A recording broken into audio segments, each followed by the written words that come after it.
G'day nerds, my name's Decky and I love dopamine.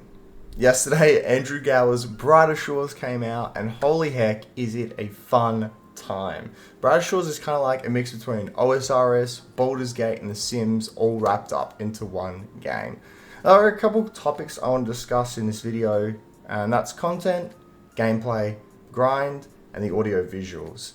So, let's go on a journey together and see what this game is all about. A lot of people are going to say Brighter Shores is just RuneScape.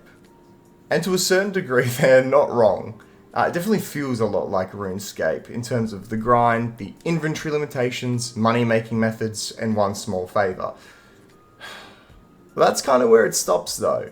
So, what do you actually do in Brighter Shores? Well, the game's actually pretty intuitive. If you played RuneScape before, you kill stuff, you fish, you pick herbs, make potion, and cook. There's 4 quests in the main zone, and they're all pretty reminiscent of one small favor. So you do something, then you need to repair something else. That requires you to get something, that requires you to solve a puzzle, that requires you to get somebody to help us fix it, and they require a favor, and then you can finally fix it and finish the quest. It's actually a neat little gameplay loop, and it's really fun to figure out.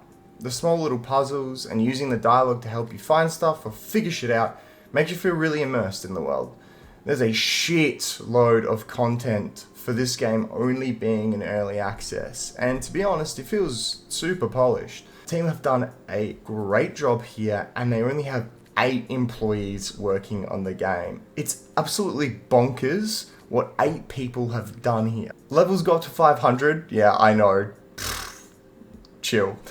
The zones themselves have a whole different types of skills, like gathering, crafting, and combat to level and gear up. They're specific to each zone. So if you get 30 combat in the first zone and go to the next zone, you level 1 in that zone. So it feels like each zone does get harder and there's different skills required in that zone. So it makes sense. The first zone has content that I haven't even gotten to yet. And I've been playing for like 8 hours so far.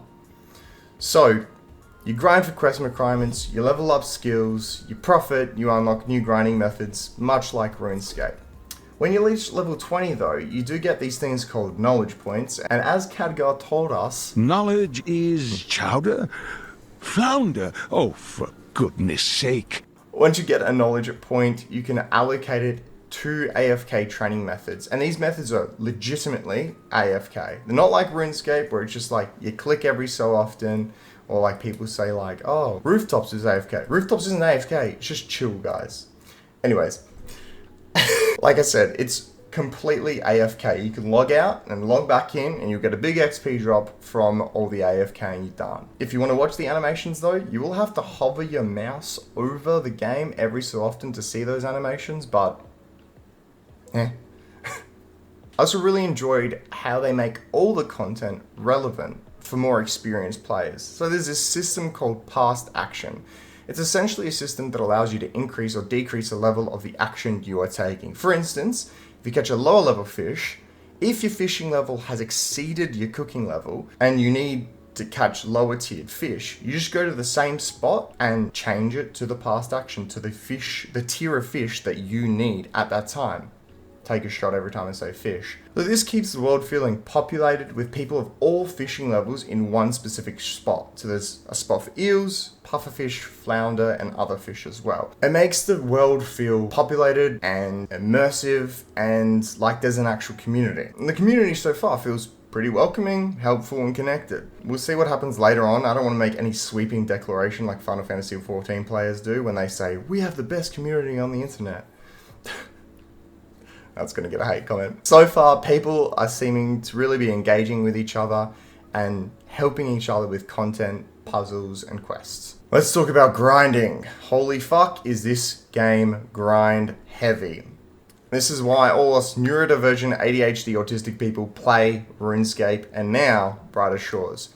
Get XP drops, big dopamine, long ass grinds, they're all present in Brighter Shores. The second quest requires a 4-hour fishing grind in the second quest. Another content creator, I'll link him below, Rubus Cubus, he cooked with a take saying that Andrew Gower knows how to make video games. He knew what he was doing when he did this. He put it in so people would be like, oh, this is the gameplay. Look, I'm going to be sitting here fucking spearfishing fish.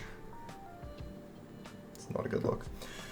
I'm making a spear fishing fish for like 4 hours. Okay, this ain't the game for me. Let's move on. If you don't enjoy that aspect of RuneScape and you prefer the intense PVM, prayer flicking to save prayer pots, the Inferno speedruns, you probably won't like this game. I've seen a boss.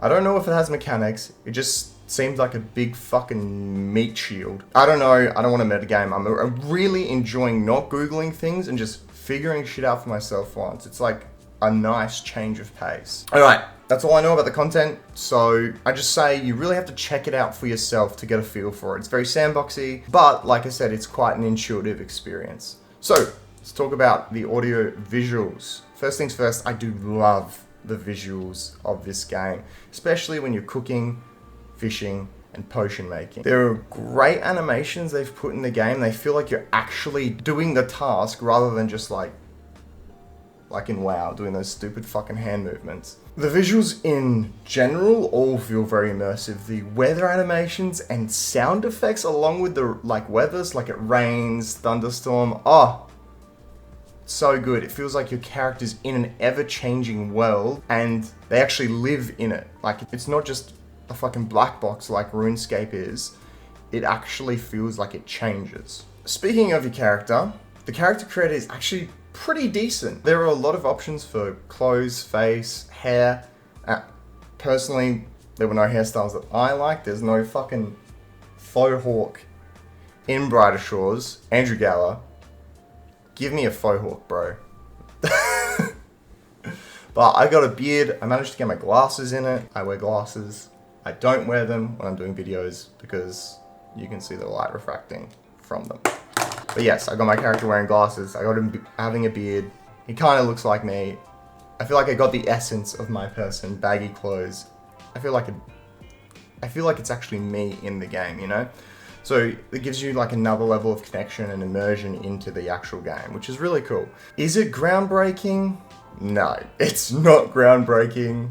But it doesn't need to be as well, because you only really see your character when the camera zooms in, when you're like crafting or you're in combat. And in those moments, it's great. You have your character there doing the thing. He's doing the fucking shit, man. And it's good. I like it. Alright, lastly, let's get into the combat system. Combat definitely feels like the first time you log into RuneScape. You click an enemy and you pray you fucking hit it and they don't hit you.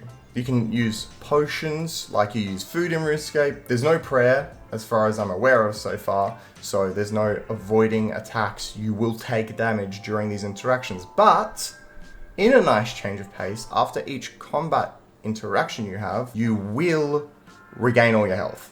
So it actually speeds up that grind where you're not having to like wait for your health to come back or waste supplies on potions like in between combat. With a slower combat gameplay, this speeds it up immensely and makes it feel like enjoyable as opposed to like I don't want to do this anymore. Like it feels pretty good. And there's a bunch of different drops. I haven't even gotten into like the purples and shit like that. I'll probably make a separate video about tips and tricks for Brighter Shores. If you guys want to see that, comment below, let me know.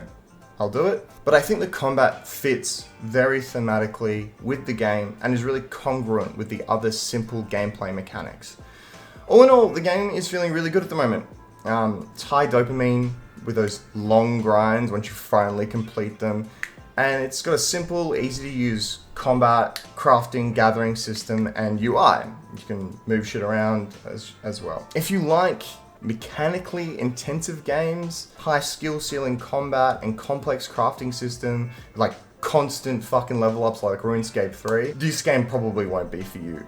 But if you do love the chilled experience of like fishing in old school or woodcutting or mining and just like doing it and watching a video on a second monitor, fuck man, this game is for you. This game slaps for that. I will say though, give the game a go. Man, it's like 800 megabytes, you download it in a minute, and it's free to play. There's so much content in the first two zones, and the first two zones are both free to play, and I've unlocked the second zone. I haven't even touched the fucking second zone yet. So there's like a lot of stuff to do in this game. Don't need to pay any money. Give it a crack if you think like maybe it looks interesting. Even if you think it looks a bit shit. Like me and my mate, I was streaming it to him and he was like, dude, what the fuck is this ratchet ass mini clip looking 2004 game, and I was like, bro, just download it, play it, try it. Like 30 minutes later, this man was hooked. He was fucking grinding out gear and levels in the training area. This man was addicted like crack, alright? He was eating it up. And so was I. This game is my drug. It gets me going, alright? So dumb. So even if you don't like the look of it initially, just give it a try. Why not? There's literally nothing to lose other than like an hour or two of your time if you don't like it. Alright, well, that's fucking it. Thanks for watching. Sleep well, and boys, keep your eyes open. We got fucking flounder to catch. Alright guys, if you liked the video, like and sub. Leave a comment. If you're enjoying Brighter Shores, let me know. And if you want to see more content like this, let me know. I'd love to make more videos on this. I probably will make more videos of this. And thanks for watching.